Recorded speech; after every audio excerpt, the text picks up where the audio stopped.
Coming up on Sportsource, over 50 years ago, Clarence Pope broke barriers and made history here at UGA. Just down the street over at Clark Central, his granddaughter is breaking barriers of her own. I have more on the story. High school basketball teams across Northeast Georgia share their thoughts about the upcoming season. How Kenzie Henderson became a leader for the Oglethorpe County girls basketball team last year as a freshman and is looking to continue that role on the team this year. Good evening and welcome to Sportsource. I'm your host, Kennedy Weems. I'm sure you can tell, or at least we can here in Athens, that the temperatures have finally dropped and it truly feels like winter. So today, we are focusing less on fall sports and bringing you everything you need to know about the upcoming high school winter sports, like basketball, swim, and wrestling. We'll even try our hand at a little weather forecasting. But before we do that, Friday Night Lights isn't over just yet. Let's look at the Athens area high school teams that are still vying for a state championship title in the GHSA football playoffs. Only 3 Athens area teams made it to the second round. Tonight, in the 4A bracket, North Oconee is hosting Lovett after the undefeated Titans ran through Sonoraville 49-6 last week.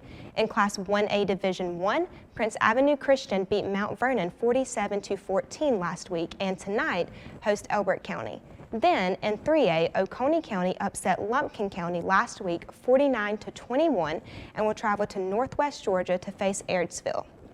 Now, Clark Central was one of those Athens teams that didn't make it to the first round of the GHSA football playoffs, but the Gladiators actually had 2 football programs playing this fall. The other, flag football, with a coach who has a very interesting family history. Jaden? Thanks, Kennedy. A couple of weeks ago, we discussed the debut of Clark Central's flag football team. But this week, I got to talk to the woman behind its development and where her drive to break barriers comes from. Take a look.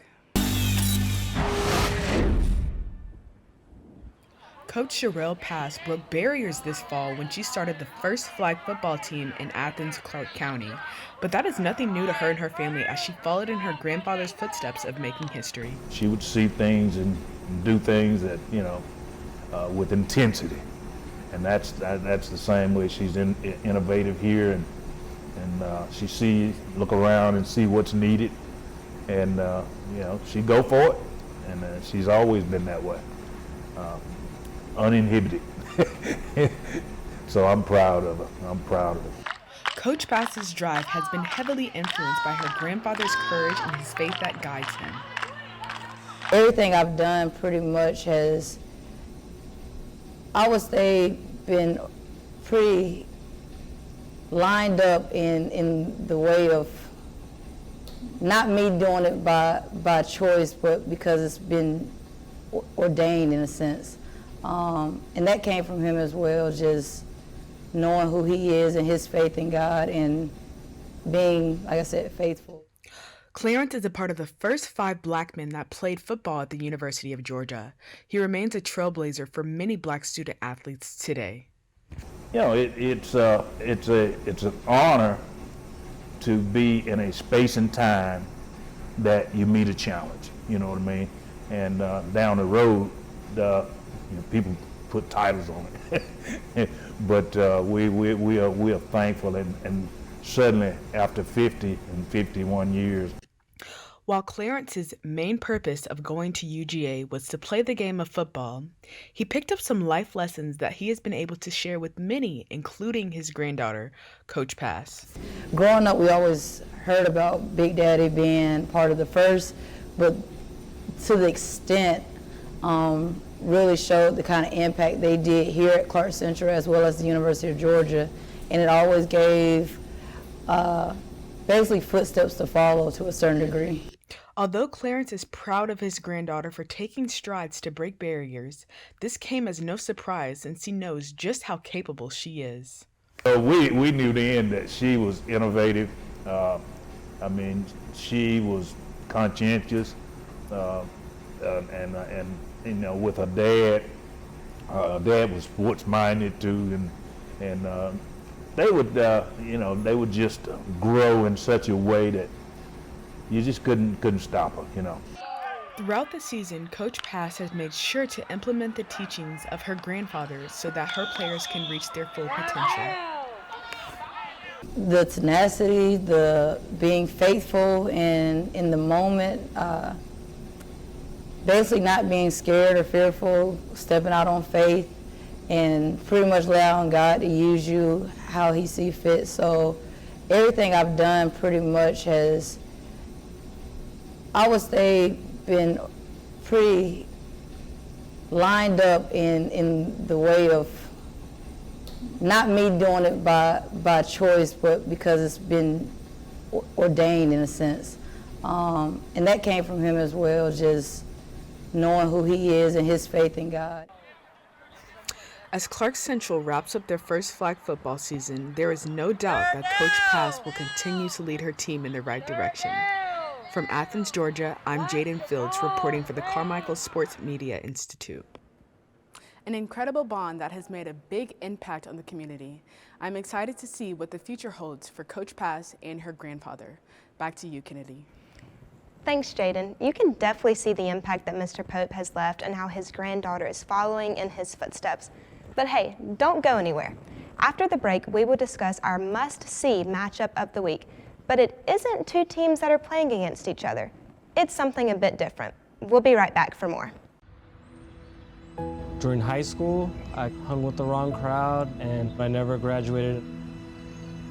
I helped Santiago in many different ways, like all fathers do, because he always wanted to go to college. I felt a little embarrassed to come back to school, but eventually once I came here, I knew that it's for a bigger goal. He was very dedicated, hardworking. He connected with his teachers, he connected with other students. That was one of the key reasons why he was able to keep forging ahead. It was amazing to see him graduate. This was one thing that meant so much to him, and of course, it meant so much to us too. With the help of my father and having my son, that was all the motivation that I needed. That support is everything. Find free adult education classes near you at finishyourdiploma.com. Welcome back to Sportsource. For this edition of Matchup of the Week, we're highlighting two different teams playing in the same event, the Clark Central and Cedar Shoals boys basketball teams. These crosstown rivals don't play each other for another month, but both teams host early season showcases and are featured in this weekend's Peach State Explosion at Cedar Shoals High School. Joining me now is analyst Zeke Palmero to discuss these two teams and what to expect at this weekend's showcase. Yeah, thanks, Kennedy. Tomorrow kicks it off, and it's going to be Cedar Shoals' beginning of the season showcase. This is their first time hosting it. This tournament did exist out in Florida, though, for 4 years, previously called the Legacy Sunshine State Explosion. A game against Morgan County will be the Cedar Shoals Jaguars' first game of the year, but the Clark Central Gladiators actually played earlier this week in a 61-47 loss to Oconee County. Not to worry, though, Oconee County was 18-10 last season, so panic not. The Gladiators will want to capitalize, however, against Gainesville tomorrow, who finished last season 5-18. And now both Clark Central and Cedar Shoals made the first round of the state playoffs last year, but were eliminated in the first round, Central by New Manchester and Cedar by Marist. Zeke, what do you think? Is a similar fate in store for these teams this year? You know, Kennedy, as optimistic as we'd love to be, both schools are honestly projected to be on the decline. Both schools won their region in 2021, but regressed to exactly 500 in region last season. For now, it appears that their best days are probably behind them. And is there any one reason that you've really seen why these schools have been on such a downcline the last few years? There's no one specific thing to point a finger at. That would be naive of us to do. However, it's hard to ignore that both teams lost a significant number of seniors. As I said, both teams won the region in 2021, and those teams had strong junior ball players on that team. Now, both of those junior classes have graduated. Central's graduated 9 and Cedar Shoals 6, and that's a massive blow to any team. It absolutely is. Well, is there anyone still on either team that stands out to you and could really help make up for the loss of those graduates? Clark Central Marcus Gillespie is a player that's been gaining some attention as we lead up into the season. He's the senior shooting guard there, and he's a great scorer from everywhere on the floor. And he's been pinned by many as a real potential breakout for the 5A class. Well, we will certainly be checking in on Gillespie throughout the season, but before I let you go, Zeke, I know there's a lot of other schools competing in this showcase, and who should we be watching? There's going to be quite the talent pool in Athens, Kennedy, but for non-Athens teams to keep an eye on, I'm picking out the Druid Hills Red Devils. The boys from Atlanta made an Elite Eight run last season after a 25-5 regular season, and this year they've been off to an incredible start. They beat Towers High School 80-23 last evening. They played Greenbrier at home before, but will take part in the showcase when they play the Cedar Shoals Jaguars on Monday. Awesome. Well, maybe the Gladiators and the Jaguars will surprise us once region play comes around. Thanks, Zeke. Besides Clark Central and Cedar Shoals, there's far more high school basketball teams getting their seasons underway in Athens, which our reporter Michael Doty knows well. Michael? That's right, Kennedy. In early November, I attended Northeast Georgia Basketball Media Day at Cornerstone Church and talked to coaches and players from basketball teams all across the Athens area about their thoughts on the upcoming season. Here's what some of them had to say.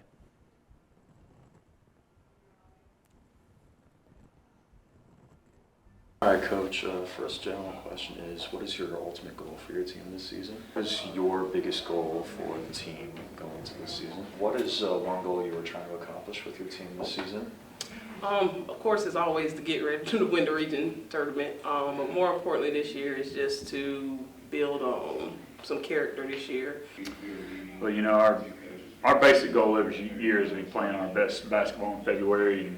Overarching is just, you know, each day we want to try to be better than we were the day before. Work hard every day. I think practice is the most important thing. Unity, just playing together, having your brothers back, and just playing hard. East Jackson's never won a state playoff game in the school's history, and that is our primary goal this year, is to try and break that chain, break that cycle, and make a deep run this year in the state playoffs. You know, peak at the right time. That's our goal. What player or players on your team are you looking forward to watching the most this season? What player or players are you looking forward to the most watching this season? And which player or players are you looking forward to seeing the most on your team this season? Well, you know, when you got 9 seniors, you're hoping all of them could contribute in some ways. I'm excited for the 2 seniors I have here with us today. All of them. All of them. I don't know that I can name 1 or 2. We plan on playing a lot of players. It's the whole team. We got 4 seniors coming in this year with 2 of them starters.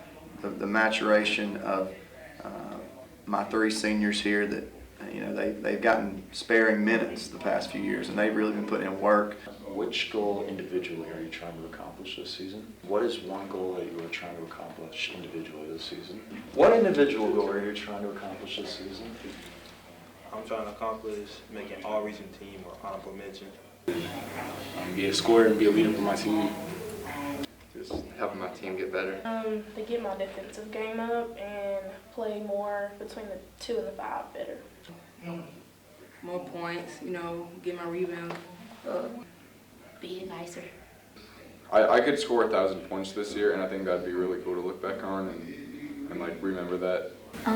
Become an all-time league scorer is my individual goal. And which game are you looking forward to the most this season and why? And then which game are you looking forward to the most this season? So Oconee is always a fun game, just our down the street rivals. I think for the kids, they really enjoy, you know, when we play North Lake Colony and the gym is packed. I'd love for our gym to be packed out. And big game really is Commerce and Athens Christian, because them 2 schools I came from. I'm excited for, even though it's a scrimmage, I'm excited for Madison County because I've played with these guys for 2 years. And then Central, because that's our rival, you know, they game hit different.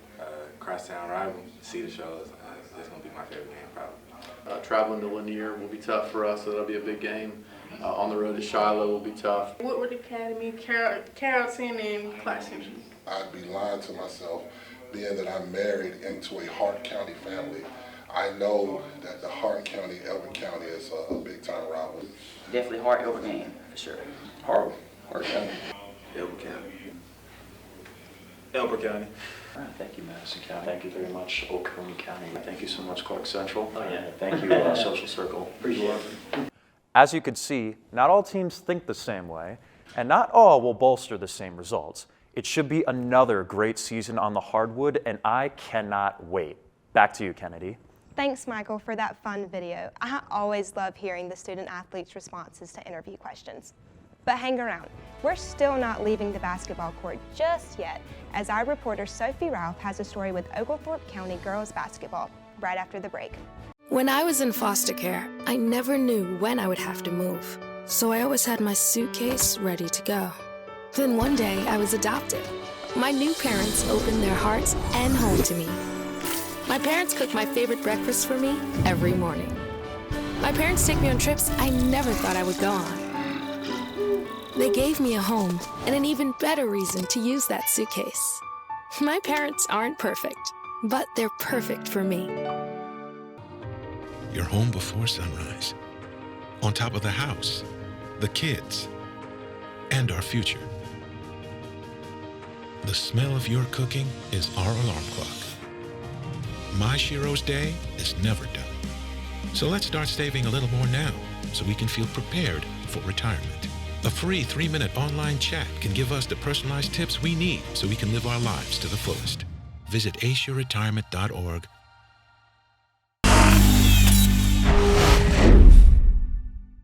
We're back here with our winter kickoff edition of Sportsource. Now, Oglethorpe County girls basketball has something brewing since last season, when they made the playoffs for the first time in 18 years, just 2 years after a 2-win season. Our very own Sophie Ralph has more on this story. Sophie? Well, Kennedy, some athletes are transitioning to winter sports without a break, and one of those athletes is Oglethorpe County's Kenzie Henderson. Because of her height and ability to jump, she played volleyball in the fall, she's playing basketball now, and she'll be running track in the spring. But being a tri-sport athlete isn't the only thing that makes her notable. Last time the Lady Patriots went to the playoffs was before Kenzie was even born, but last season she helped them to the playoffs for the first time in 18 years. I caught up with Kenzie and her coach to find out more about how she's making an impact on the team. The varsity girls basketball team at Oglethorpe County High School had not been to the playoffs since 2004 until last season. One of the forces that led the Patriots to the playoffs for the first time in 18 years was then freshman Kenzie Henderson. Last season, Henderson averaged about 20 points and 15 rebounds per game, and this year, as a sophomore, she's looking to continue making an impact on the team. I have a role as a leader on the team because people just, I'm my height, I don't know, like I can jump and rebound for the team and help assist them. It's just weird to see me as a leader because I'm the youngest, but like I can still be one of the leaders. Her overall just raw athletic ability, her ability to move. I mean, she's 5'10", 5'11", and can get up the court just as fast or faster than anyone. She's going to pretty much out-jump anyone that she's going up against. She has good hands. She finishes well around the basket. For her to be also, like I said, as tall and quick as she is, she controls her body very well. The Lady Patriots were knocked out of the playoffs in the first round by Woodville Tompkins High School in a 65-64 loss. But the team is not just hoping to go back to the playoffs this year. They're setting their sights a little bit higher. With the region classification changes this year, Oglethorpe County is joined by 3 other schools for girls basketball in their region, which means that they're all guaranteed a spot in the playoffs. This is why the team's goal is to win a region championship this year.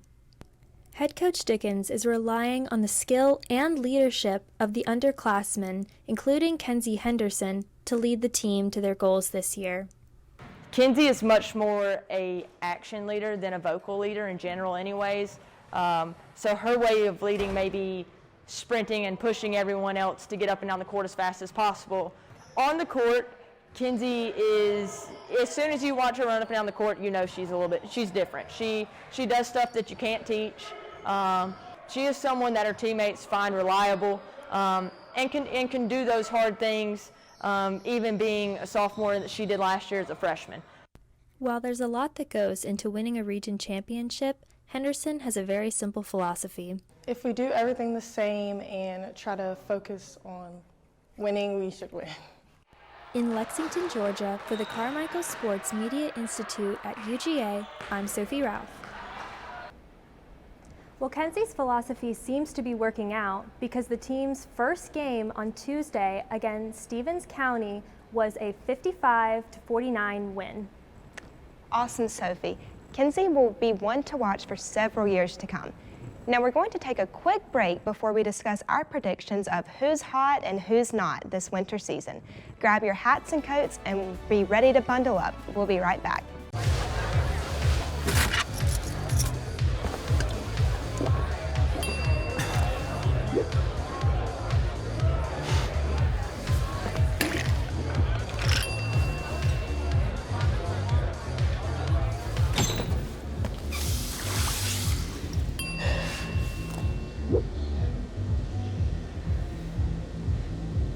If you need to do something to feel okay to drive, you're not okay to drive.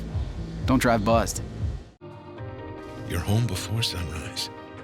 On top of the house, the kids, and our future. The smell of your cooking is our alarm clock. My Shiro's day is never done. So let's start saving a little more now so we can feel prepared for retirement. A free 3-minute online chat can give us the personalized tips we need so we can live our lives to the fullest. Visit aceyourretirement.org.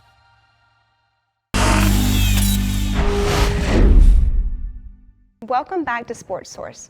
Now, if the name of the show doesn't make it obvious, I'm a sports anchor and not a meteorologist.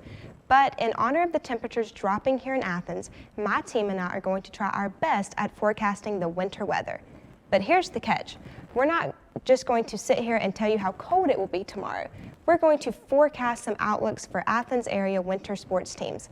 Who's on fire, who's got ice in their veins, and who's making it rain.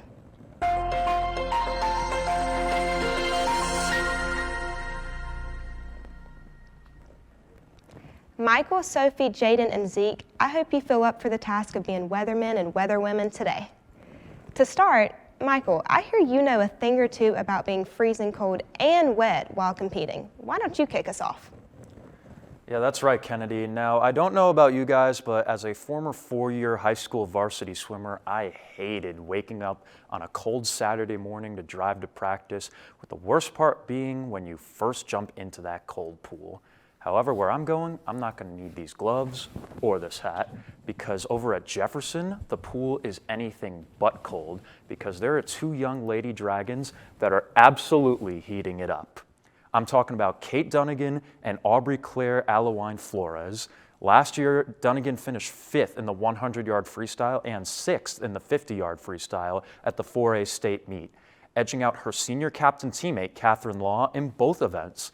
Alewine Flores finished 5th in the 100 butterfly and 7th in my favorite event, the 100 backstroke. Oh yeah, and both of these ladies accomplished that as freshmen.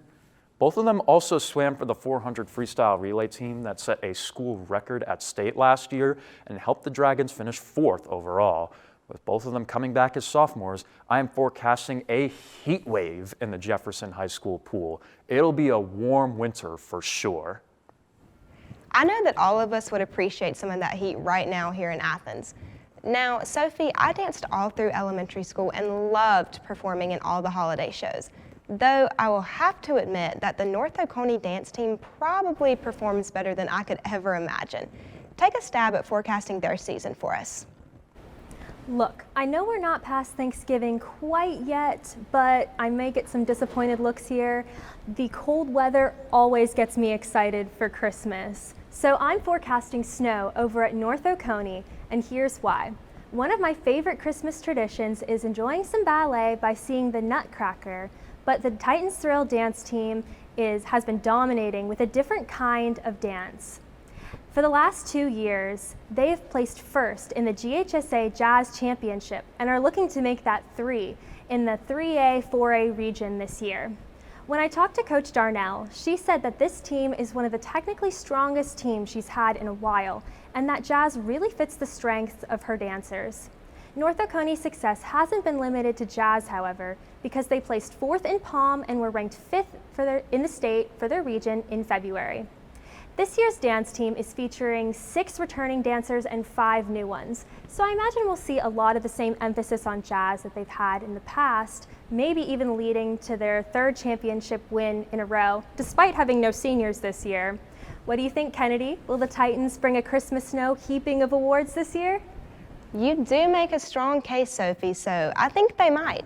I love that they have a dance program because we certainly did not have one at my high school. Zeke, what forecast do you have for us today? You know, as you mentioned, Kennedy, the weather here in Athens is starting to get a little tumultuous, and my team's season forecast is fitting quite the same because things are shaking up for Jefferson's wrestling team. I'm predicting, well, the unpredictable for the Dragons as they adjust to a new size classification, jumping from 4 to 5A.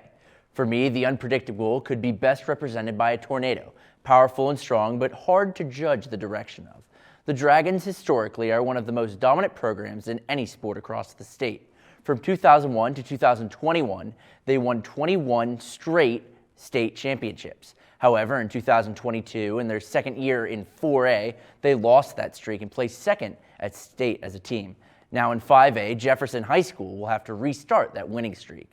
They've got a stacked group, however, as they're vying for that state title, and as much as I would love to rattle off the notable names, we'd be reading the roster from top to bottom. With that said, senior Luke Cochran and sophomore Creed Thomas were astounding last season. They were 2 of 4 returning Dragons who won their weight classification at state, and Cochran just signed to wrestle at Central Michigan University. So that tornado, while unpredictable, could be a force to be reckoned with. I absolutely agree, and I'm sure that they have a chip on their shoulder after falling short in that 2022 state championship. Now, we've already discussed Cedar Shoals boys basketball in depth, but Jaden, how do you think those Cedar Shoals girls will look this season? Well, Kennedy, first of all, the cold temperatures this week just remind me of how grateful I was to play inside during the winter back in my basketball days. I mean, could you imagine running up and down the court and seeing your breath in front of you? I mean, come on now, that does not sound fun at all. And I think the Cedar Shoals girls basketball team would agree with me on that. I'd say that the rain in the forecast for the Lady Jaguars looks good, since we'll most likely see them raining down buckets on the court. Last year, Cedar Shoals girls basketball made it to the Final Four in the state playoffs for the first time in 21 seasons. During a rough stretch in the middle of last season, head coach Takesha Walls sat down and had a heart-to-heart meeting with each of the players. And at these meetings, the players discussed basketball and just life in general. After these meetings, the team won 8 out of their 11 regular season games and upset number 1, number 2, and number 3 seeds in the state tournament. So we've recently seen that the Lady Jaguars' ability to weather any storm. The team doesn't plan on cooling down anytime soon as they prepare to debut their season. And if it's anything like last season, they're going to be warm and ready to go, and ready to make it rain against Duluth tomorrow in their season opener at Parkview Tip-Off Classic in Gwinnett. Thanks, Jaden. I'm excited to see if their success carries over, and I'm even more excited to see if our predictions are spot on. But just like meteorologists, I guess we'll all have to wait and see if the weather proves us correct. Thanks, y'all, and stay warm out there. We'll be back with more in a few.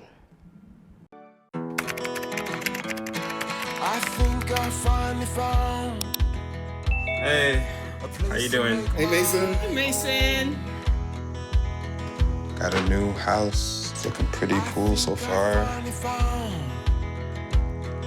A place that I call home. I'm teaching Louise how to cook some lasagna. It only takes a spark to make a fire start.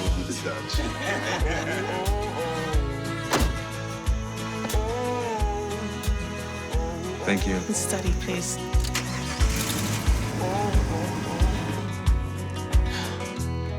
I think I finally found a place to make my own. A place that I call home. This place that I call home.